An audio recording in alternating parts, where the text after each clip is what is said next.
Sistem politik sebuah negara akan menentukan apakah negara itu makmur atau miskin. Halo semuanya, nama saya Michael. Selamat datang di channel saya, Sikutu Buku. Kali ini, saya akan bahas buku Why Nation Fails, karya Darren Acemoglu dan James A. Robinson. Sebelum kita mulai, buat kalian yang mau support channel ini agar terus berkarya, caranya gampang banget. Kalian cukup klik subscribe dan nyalakan loncengnya. Dukungan kalian membantu banget, supaya kita bisa rutin posting dan bersama-sama belajar di channel ini. Buku ini membahas apa yang membuat sebuah negara bisa makmur dan negara lain masih berada dalam lingkaran kemiskinan. Apakah ini disebabkan oleh budaya, cuaca, atau lokasi wilayah? Tentu saja tidak.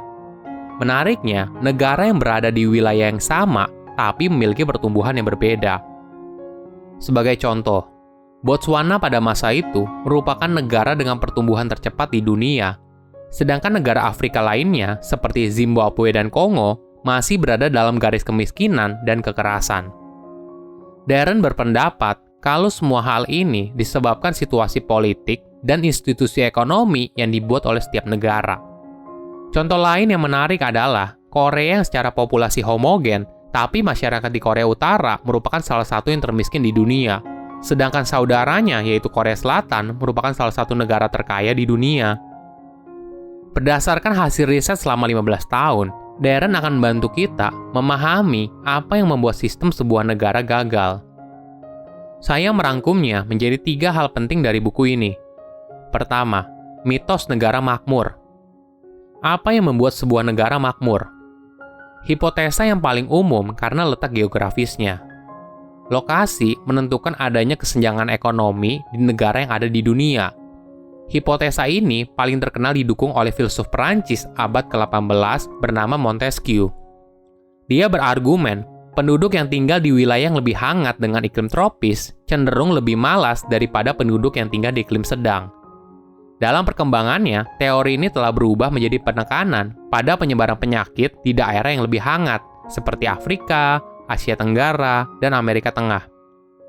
Bukan cuma itu, cuaca juga mempengaruhi kualitas tanah yang buruk di daerah tersebut, yang kemudian dianggap menghambat pertumbuhan ekonomi.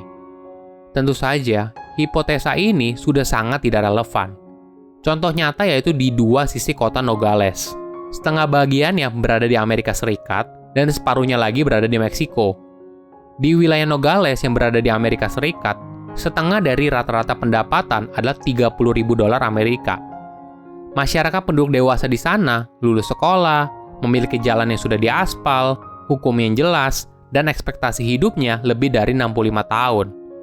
Sedangkan di wilayah bagian selatan yang berada di Meksiko, rata-rata pendapatan di sana 3 kali lebih rendah dan hampir seluruh kondisinya lebih buruk. Hipotesa kedua adalah karena budaya. Sebuah budaya memiliki pengaruh yang besar dalam menentukan apakah sebuah negara bisa makmur atau tidak. Tapi, apakah benar? Contoh nyatanya adalah Korea yang terbagi menjadi Korea Utara dan Korea Selatan. Dalam masyarakat yang cenderung homogen, perbedaan keduanya seperti bumi dan langit. Korea Utara yang memilih sistem komunis dan Korea Selatan yang memilih sistem kapitalis. Perbedaan sistem inilah yang menjelaskan ketimpangan ekonomi antara Korea Utara dan Korea Selatan. Kedua, inklusif dan ekstraktif. Darren membagi negara makmur dan negara miskin berdasarkan 2 jenis arah politik dan ekonomi, yaitu inklusif dan ekstraktif. Di negara dengan aliran inklusif, negara memberikan jaminan untuk memberikan kemakmuran bagi seluruh rakyatnya. Sederhananya, setiap orang tahu kalau mereka akan mendapatkan imbalan yang pantas sesuai dengan kerja keras yang mereka lakukan. Sebagai contoh, masyarakat memiliki hak kepemilikan, kemudahan untuk berusaha, market yang kompetitif, pendidikan, dan pembangunan infrastruktur yang merata. Sebaliknya, negara dengan aliran ekstraktif adalah kondisi di mana sebuah negara yang memprioritaskan segelintir orang daripada kepentingan orang banyak. Sebagai contoh, Republik Kongo mengalami penurunan ekonomi dan kemiskinan di bawah kepemimpinan dari Joseph Mobutu pada tahun 1965 hingga 1997. Saat itu, kondisi masyarakat Kongo berada pada garis kemiskinan, namun Mobutu dan orang di sekelilingnya merupakan saudagar yang kaya raya. Bahkan, Mobutu membangun istana di tempat kelahirannya, lengkap dengan airport yang cukup luas untuk mendaratkan jet pribadi yang suka dia sewa dari Air France untuk berpergian ke Eropa. Bukan hanya itu, di Eropa dia juga membeli istana dan memiliki area yang besar di Brussels, ibu kota Belgia. Coba bayangkan, apabila sistem politik dan ekonomi Kongo saat itu merupakan inklusif, sepertinya tidak mungkin Mobutu bisa sekaya itu. Sistem ekstraktif biasanya bermula di zaman penjajahan. Kemudian, setelah negaranya merdeka, sistem ini bukannya dihentikan, malah dilanjutkan lagi oleh diktator yang korup.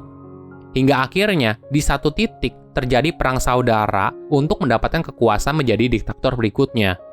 Ini adalah lingkaran setan dalam sistem ekstraktif. Namun, apabila sebuah negara berhasil keluar dari lingkaran setan ini, maka secara otomatis negara itu akan mengalami babak baru. Era reformasi untuk mengubah sistem politik menjadi lebih inklusif dan menciptakan persaingan yang lebih sehat. Katalis untuk keluar dari lingkaran setan ini ada beberapa faktor. Misalnya, dari faktor di mana penduduk sudah tidak tahan dengan kondisi sistem politik yang dimiliki, sehingga mereka memberontak dan menuntut terjadinya reformasi.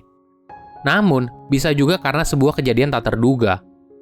Di pertengahan abad ke-14 di Eropa, saat itu terjadi pandemi yang mematikan, disebut sebagai Black Death atau wabah hitam.